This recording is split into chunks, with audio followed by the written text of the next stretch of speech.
Hello students. तो आज के इस वीडियो में आपका पुनः स्वागत है। आज हम चर्चा करेंगे पैसिव वॉइस का जो तीसरा खंड है, जिसको हम कहेंगे इंपरेटिव सेंटेंस का पैसिव वॉइस बनाना। तो आइए देखते हैं कि इंपरेटिव सेंटेंस का पैसिव वॉइस कैसे बनाया जाता है। तो लेट अस स्टार्ट। देखिए, तीसरा पॉइंट आपका है इंपरेटिव सेंटेंस का पैसिव वॉइस बनाना। तो अगर हमको इंपरेटिव सेंटेंस का पैसिव वॉइस सीखना है तो सबसे पहले हमको यह बात समझना होगा कि जो यह इंपरेटिव सेंटेंस है यह कैसे बनता है। तो देखिए, अगर आपको इसका डिटेल समझना है कि इंपरेटिव सेंटेंस क्या है, तो हमने इसके संदर्भ में वीडियोज बनाए हुए हैं। आप सेंटेंसेस का वीडियो देख सकते हैं, उसमें डिटेल्स आपको समझाया गया है। लेकिन यहाँ पर मैं आपको शॉर्ट में समझाना चाहता हूँ कि इंपरेटिव सेंटेंस को मुख्य रूप से 4 तरीके से बनाया जाता है। देखिए, पहला तरीका है ये वर्ब की फर्स्ट फॉर्म, वर्ब के फर्स्ट फॉर्म से वाक्य शुरू हो, पहला तरीका है। तो जैसा देखिए, क्वेश्चन नंबर 1 में वर्ब का फर्स्ट फॉर्म आया हुआ है, ये पहला तरीका है। दूसरा तरीका है कि या तो कोई ऐसा वाक्य हो जिसमें आपका डोंट या डू नॉट आया हो। तो देखिए, दूसरे उदाहरण में, उदाहरण नंबर 2, एग्जाम्पल नंबर 2 में आपका यहाँ डोंट आया है, ये दूसरा परिचय हो गया। यहाँ पर डोंट आया हुआ है, तो डोंट से आपका यहाँ पहला वर्ब की फर्स्ट फॉर्म आया है और दूसरा आपका डोंट आया है, 2 परिचय हो गया। तीसरा इंपरेटिव सेंटेंस का परिचय है कि वह वाक्य नेवर से शुरू होना चाहिए। तीसरा वाक्य आप देख रहे हैं कि यहाँ पर जो एग्जाम्पल नंबर 3 है, यहाँ आपका नेवर से वाक्य शुरू है। और चौथा जो महत्वपूर्ण है, सबसे ज्यादा महत्वपूर्ण है, चौथा जो पॉइंट है इंपरेटिव सेंटेंस बनाने के लिए, वह है कि या तो वह वाक्य प्लीज अथवा काइंडली शब्द से शुरू होना चाहिए। तो यहाँ आप एग्जाम्पल नंबर 4 में देख रहे हैं कि यह वाक्य आपका प्लीज से शुरू है। 2 शब्द हैं, चाहे प्लीज आना चाहिए अथवा काइंडली, इन दोनों में से कोई एक आना अनिवार्य है। तो ये 4 लक्षण वाले जो वाक्य होंगे उनको हम कहेंगे इंपरेटिव सेंटेंस। तो इसका मतलब है ये चारों उदाहरण जो दिया गया है ये आपका इंपरेटिव सेंटेंस के एग्जाम्पल्स हैं। अब आइए देख लेते हैं इनको हम कैसे हल करेंगे। तो देखिए, इसके लिए सबसे महत्वपूर्ण बात है ओनली 4 क्लूज, केवल और केवल 4 सूत्र हमने आपको यहाँ पर बताया हुआ है, ध्यान दीजिएगा। केवल यही 4 सूत्र आपको समझना है। सूत्र नंबर 1 है let plus object plus be plus verb की थर्ड फॉर्म।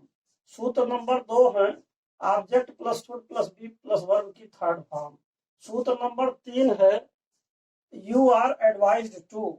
और सूत्र नंबर 4 है यू आर रिक्वेस्टेड टू। यही केवल और केवल 4 सूत्र का प्रयोग होता है इंपरेटिव सेंटेंस को पैसिवाइज बनाने में। तो इसमें से एक बात और समझना है कि अब इससे आगे हम बढ़े कि how to apply these clues to for the formation of voice, passive voice. कैसे हम पैसिव वॉइस बनाएं, उसके लिए सूत्रों को प्रयोग करने से पहले मैं आपको एक बात बताना चाहता हूं, और वह यह है कि आप सबसे पहले नोट समझ लीजिए। यहाँ पर नोट जानना बहुत जरूरी है। नोट में क्या है कि जैसे रूल नंबर 4 का प्रयोग केवल प्लीज या काइंडली आने पर ही होगा। तो एक बात यहाँ देखिए, रूल नंबर 4 का प्रयोग केवल आप तभी करेंगे जबकि वाक्य में या तो प्लीज आया हो अथवा काइंडली शब्द अवश्य आया हो, तभी आप रूल नंबर 4 का प्रयोग करेंगे, अन्यथा रूल नंबर 4 का प्रयोग हर जगह नहीं होगा। अब बचता है 3 rule, rule number 1, rule number 2, rule number 3। तो हमने जब क्वेश्चन की बात आती है, देखिए क्वेश्चन नंबर 1 जहां लिखा है ओपन द विंडो, तो हमने इसके ऊपर 3 रखा है। 3 का यह मतलब है कि यह जो ओपन द विंडो क्वेश्चन तो 1 है, लेकिन इसका जब आंसर लिखेंगे तो 3 आंसर होंगे, जैसा कि सूत्र नंबर 1 के अनुसार, सूत्र नंबर 2 के अनुसार, सूत्र नंबर 3 के अनुसार। तो देखिए कैसे लिखा गया। ओपन द विंडो को अगर आंसर नंबर 1 के अनुसार लिखा जाए, सूत्र नंबर जो 1 है, रूल नंबर 1, जैसे सबसे पहले कहा जा रहा कि लेट लगाइए, तो सबसे पहले आपने लेट लगा दिया।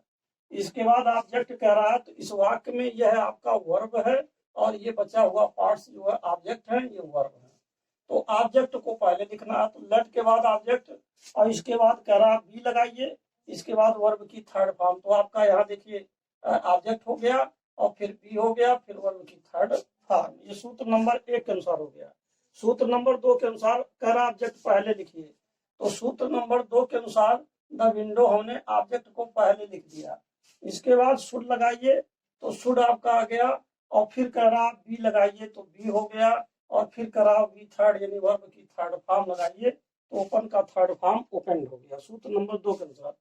सूत्र नंबर 3 है यू आर एडवाइज टू। अगर ये दोनों सूत्र कंफ्यूज कर रहा है, आप इसका उपयोग नहीं कर पा रहे हैं, तो ऐसे स्थिति में आप चाहें तो सूत्र नंबर 3 का प्रयोग कर सकते हैं।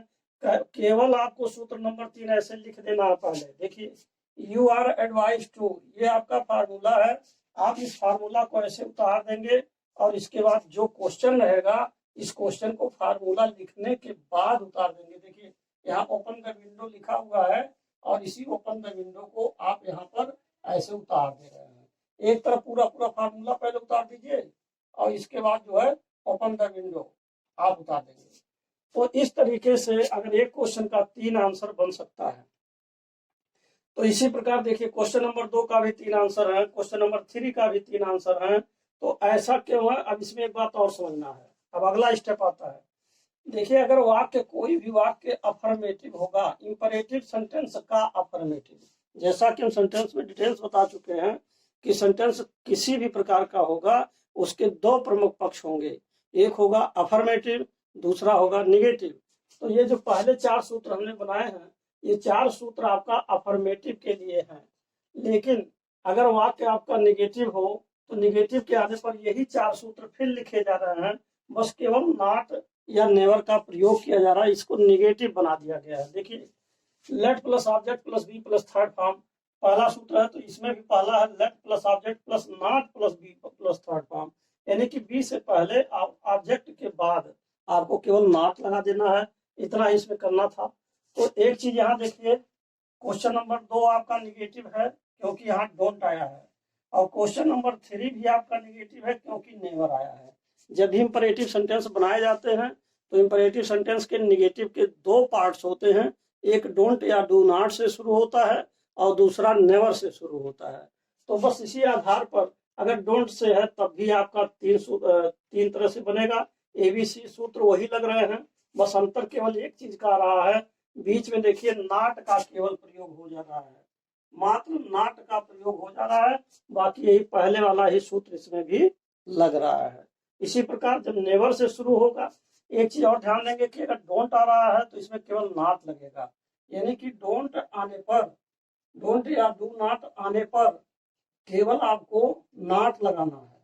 लेकिन जब नेवर की बात आ रही है तो डोंट या डू नॉट नहीं आ रहा, नेवर आ रहा है, तो इसमें आपको नेवर पहले जोड़ देना है, यानी कि नेवर के बाद आपको कंजंक्शन टू लगाना होगा।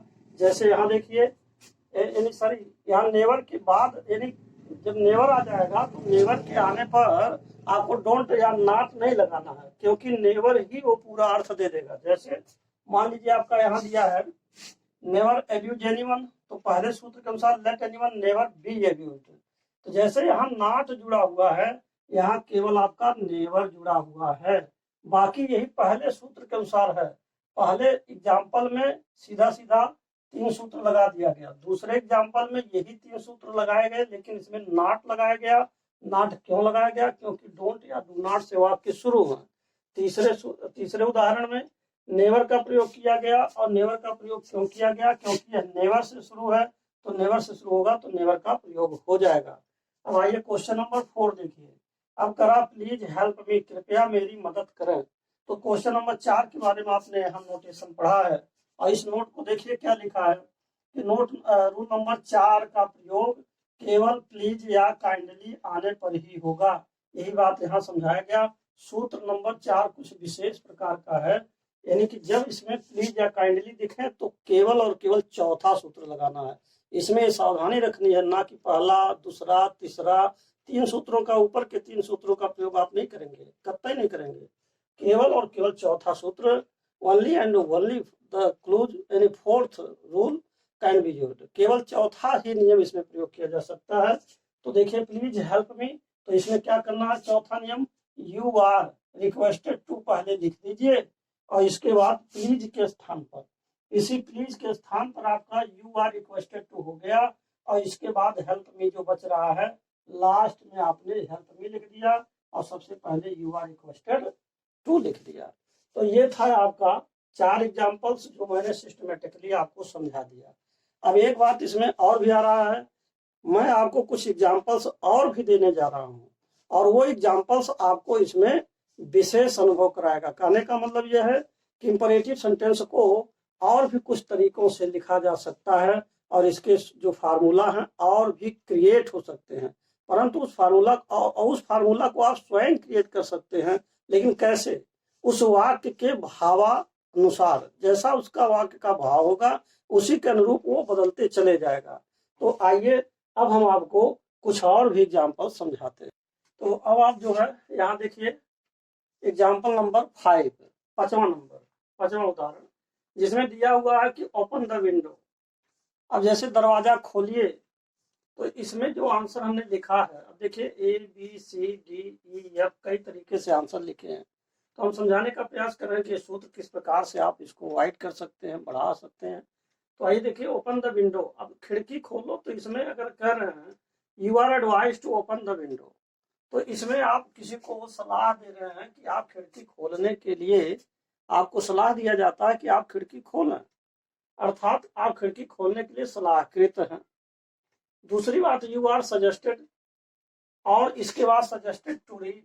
अब यहाँ देखिए suggested to read the newspaper daily, तो अब आपको रोजाना समाचार पत्र पढ़ने के लिए आप सुझावित हैं, प्रतिदिन समाचार पत्र पढ़ने के लिए आप सुझावित हैं, ऐसा कर सकते हैं। फिर तीसरा देखिए क्या, you are order to solve all the questions. तीसरा आंसर मैं डायरेक्ट लिखा हूँ, ये एक ही क्वेश्चन के आंसर नहीं है, परंतु ये मैं आपको समझाने का कोशिश कर रहा हूँ कि इसका क्वेश्चन अगर बनाएंगे तो क्या बनेगा, सॉल्व ऑल द क्वेश्चंस, ऐसे बन जाएगा।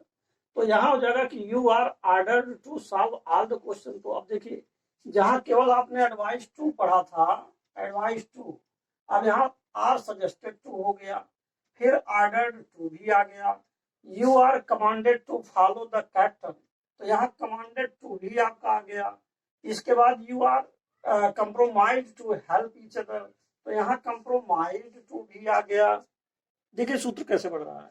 और यहाँ यू आर टोल्ड टू, अब यहाँ टोल्ड टू भी आपका आ गया, टोल्ड टू हो गया, डू दिस वर्क इमीडिएटली, अर्थात आप यह कार्य करने के लिए, आप यह कार्य तुरंत करने के लिए कहे गए हैं।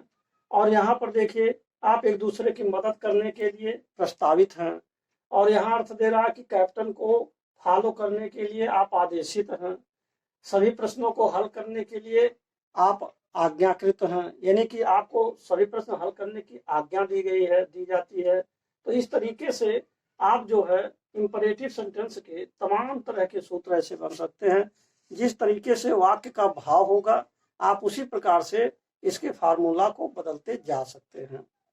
तो ये था आपका पैसिव वॉइस का अंतिम चरण, यानी अंतिम खंड, जिसको आप कह सकते हैं इंपरेटिव सेंटेंस का पैसिव वॉइस बनाना। पैसिव वॉइस में मैंने 3 तरह के कैटेगरी बांट दिए थे। पहला आपका था असर्टिव सेंटेंस का पैसिव वॉइस बनाना, दूसरा आपका था मॉडल्स का पैसिव वॉइस बनाना, और तीसरा आपका ये इंपरेटिव का पैसिव वॉइस बनाना। तो पैसिव वॉइस बनाना अब यहीं पर यह समाप्त होता है। इसके बाद जो नेक्स्ट चैप्टर आपका आएगा नरेशन के बारे में, वह आप नेक्स्ट वीडियो में पढ़ेंगे।